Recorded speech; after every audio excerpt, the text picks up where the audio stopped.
بسم اللہ الرحمن الرحیم۔ بنی اسرائیل کے 70,000 ایسے انسان جن کو ایک دم سے موت کی نیند سلا دیا گیا۔ ان 70,000 انسانوں نے کون سا ایسا گناہ کیا تھا جس کی وجہ سے ان کو مردہ بنا دیا گیا؟ یہ لوگ کون تھے؟ اور پھر اللہ تعالیٰ نے ان کو دوبارہ زندہ کیوں کیا؟ اور یہ لوگ اتنی دیر تک موت کی نیند سوتے رہے؟ جب ان لوگوں کو دوبارہ زندہ کیا گیا تو یہ لوگ جو بھی کپڑا پہنتے وہ کفن کیوں بن جاتا؟ اور ان 70,000 لوگوں میں سے جلے ہوئے مردوں کی بدبو کیوں آتی تھی؟ کیا آج کے دور میں بھی ان کی نسل موجود ہے؟ اور کیا آج کے دور میں بھی ان سے جلے ہوئے مردے کی بدبو آتی ہے؟ پیارے دوستو، ان تمام تر سوالات کے جوابات قرآن و حدیث کی روشنی میں آج کی اس ویڈیو میں آپ کو بتاؤں۔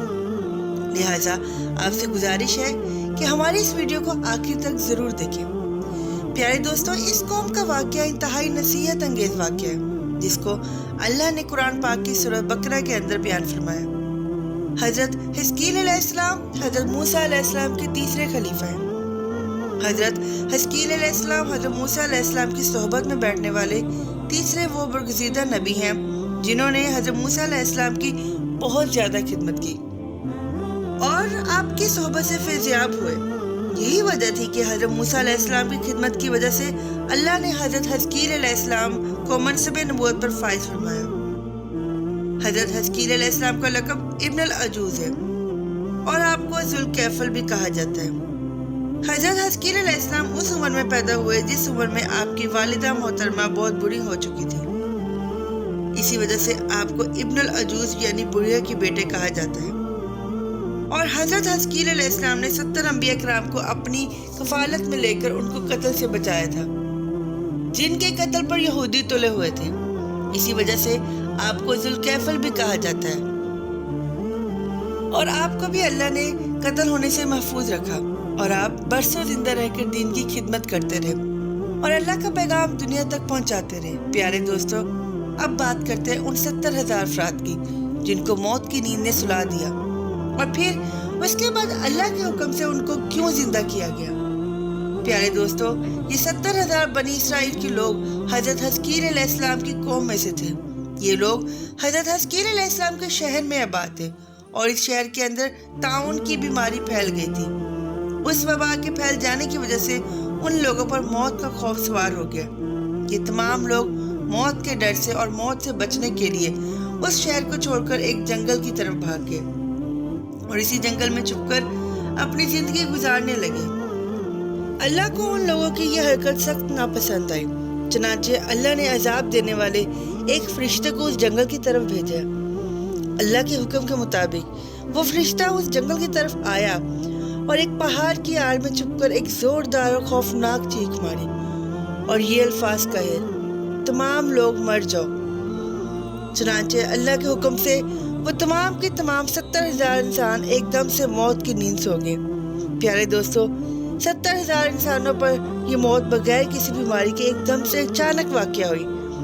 ان مرنے والے 70,000 انسانوں کی تعداد اتنی زیادہ تھی کہ لوگ ان کے کفن دفن کا انتظام بھی نہ کر سکتے تھے اور یہ لوگ 8 دن تک موت کی نیند سوتے رہے، یہاں تک کہ ان کی لاشیں سڑنے گلنے لگی اور ان لاشوں میں سے بے انتہا بدبو آنے لگی۔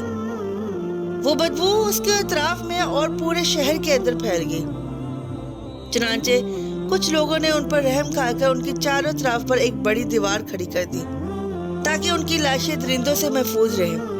پیارے دوستو، یہ لوگ اسی طرح مردہ حالت میں پڑے تھے کہ ایک دن حضرت حزقیل علیہ السلام کا گزر اسی جگہ سے ہوا تو حضرت حزقیل علیہ السلام اپنی قوم کے 70,000 انسانوں کی اچانک موت کی وجہ سے بہت زیادہ غمگین ہوئے اور بے گور و کفن لاشوں کو دیکھ کر حضرت حزقیل علیہ السلام کا دل بھر آیا۔ آپ غم کی وجہ سے رونے لگے اور اللہ کی بارگاہ میں رو رو کر دعا کرنے لگے، یا رب العالمین، یہ میری قوم کے افراد تھے جو اپنی نادانی کی وجہ سے غلطی کر بیٹھے، موت کے ڈر سے شہر کو چھوڑ کر جنگل میں آ گئے۔ یہ سب لوگ میرے شہر کے باشندے ہیں، مجھے ان لوگوں سے بہت زیادہ محبت تھی اور یہ لوگ میرے دکھ سکھ میں شریک تھے۔ افسوس کہ میری قوم کے لوگ ہلاک ہو گئے اور میں بالکل اکیلا رہ گیا۔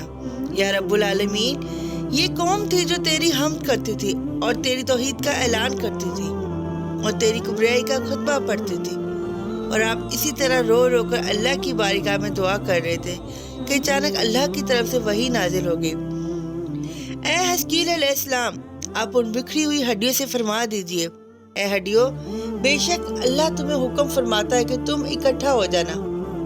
چنانچہ اللہ کے حکم سن کر تمام ہڈیاں اکٹھا ہونا شروع ہو گئی، اور تمام ہڈیاں جمع ہو کر ہر آدمی کا ڈھانچہ تیار ہو گیا۔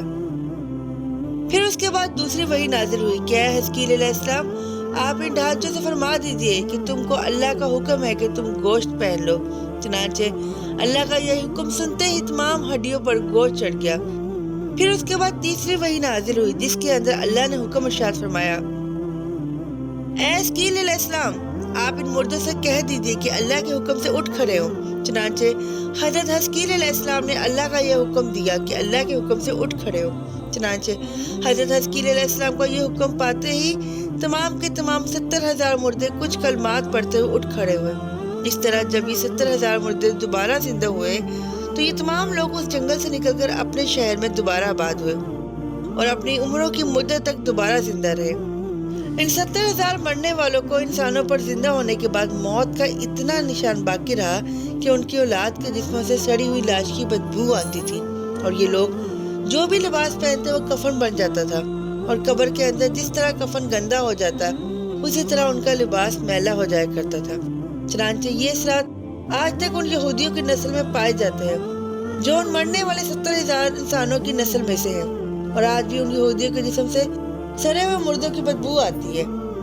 اس عجیب و غریب واقعے کو اللہ قرآن پاک کی سورہ بقرہ میں یوں بیان فرماتے ہیں، اے محبوب، آپ نے نہ دیکھا تھا انہیں جو اپنے گھروں سے نکلے اور وہ ہزاروں کی تعداد میں تھے موت کے ڈر سے، تو اللہ نے انہیں حکم ارشاد فرمایا کہ مر جاؤ، پھر انہیں دوبارہ زندہ فرما دیے۔ بے شک اللہ لوگوں پر فضل کرنے والا ہے، مگر اکثر لوگ ناشکرے ہیں۔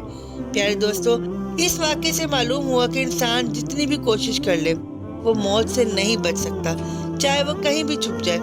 موت سے بھاگنے کی بجائے ہر انسان کو یہ کوشش کرنی چاہیے کہ وہ مرنے سے پہلے موت کی تیاری کرے اور اچھے کام کرے۔